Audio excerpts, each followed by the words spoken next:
Well, I actually called it pixelated retro blend. It's a bit complicated, I know.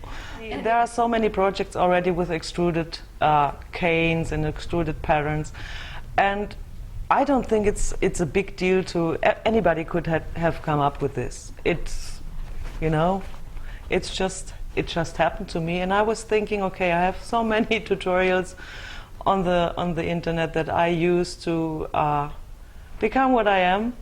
So I thought it would be a good idea to just pop it there and have people have it. And I like the fact that I can browse Flickr and the internet and Facebook and see people actually using it, and I like that. Well, I wouldn't have published it for free if it wasn't a book, but it actually came to me by accident when I was working on another project in the book. Yeah, I was deciding on what to make for Christmas gifts in 2003, I guess it was September.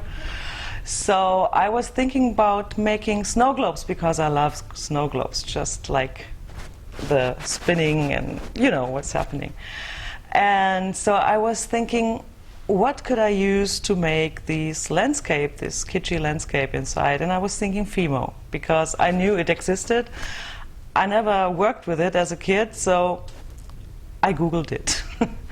And then I stumbled over all these great pages from the US with all the Millefiori stuff and the canes and the beads. And yes, I ended up with making a lot of jewelry for Christmas and never made one snow globe.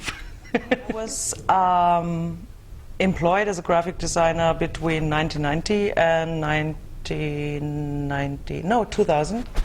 And in 2001 I went freelance after I had Noah, my son. Yeah. So I'm a stay-at-home mom working as a graphic designer, but now polymer clay is taking over pretty much. But where I come from, this part of Germany is very on the edge of Germany, so we are pretty close to France, and there's not much happening sales-wise. There are a lot of crafts markets, but nothing special and nothing high-end. So I tried a few, and I was sitting for days in the cold and winter for a Christmas market, and I maybe sold stuff for 250 euros in 2 days. And I thought, okay, talking people into buying plastic, what they thought it is, was pretty hard for me. I thought, okay, maybe try teaching, because I have a knack for teaching a little bit. So I started this, and it really made me happy, and it's a lot of fun. I love the work with the people and meeting people and getting this creative input from them, and it's just much more rewarding. Say I'm a graphic designer, so I can do everything myself except of the printing, so this was an easy one for me. And I was talking to people that made books, and they all were telling me, okay, the publisher wants this rather than this because they think this is easier for the public and whatever. And I didn't want to have anybody a say in my project because it would have been my baby, so I wanted to shape it like I wanted to do it. In the middle of finishing the second one, which will be all bracelets, so everything I touch ends up in bracelets, so I thought maybe it's worth to do a book with it.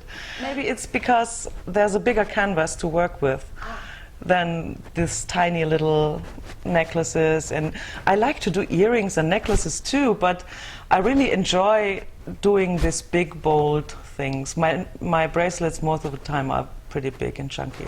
I'm more into like structures, textures and colors. So sometimes I do cane work, but not that much. So I'm more into shapes and textures and coloring.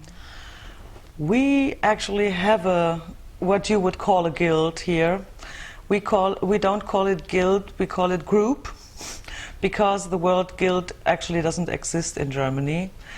And we have a lot of legislation stuff going on if you form something like you guys have with members that pay. And if we want to have some construct like that, we have a lot of legal stuff to do. And we have to make annual gatherings of all the members. We decided to call it just a group. and run it with just 4 girls. So the 4 of us actually are kind of a, you cannot call it company, it's complicated to explain the German thing. We formed a legal structure, we run the guild, and we run the workshops for the Germans and the German-speaking players, which are also the Austrians and the Switzerland. Really active people, maybe 150, and actual registered members could be around 300, I guess. With the knowledge about polymer clay getting more and more in Germany, people are buying more stuff. Not that much, but on workshops I can see it. In the US or in foreign countries, people buy more of my stuff at workshops. In Germany, not that much. There's a big event starting in September organized by Staedtler, which is the first, which is called a symposium, I guess. So they invited Sarah and Natalia and Sabine from Switzerland and myself. Somebody else? Did I forget somebody? No, the 4 of us. So we are teaching the first symposium of Staedtler. And this will be kind of interesting because we get a tour to the company, and we actually, first time I can see how polymer clay is made in the factory. They actually listen to the artists now if something happens with the clay in the formula that they, and we alert them. If something happens, we can alert them, and they try to fix it. I'm talking to Susan and Ellen Profiter for teaching either before Synergy or after. It's not yet decided. And it's taking place in Atlanta, so it should be not a big deal to go there to teach. We had some craft stores, but more like in fine art with buying canvases and oil paint and stuff like that. But they close one after another because the internet is big. There are big craft suppliers on the internet. So I buy online, of course. No Michaels, no Hobby Lobby, nothing. Maybe in the big cities, I don't know.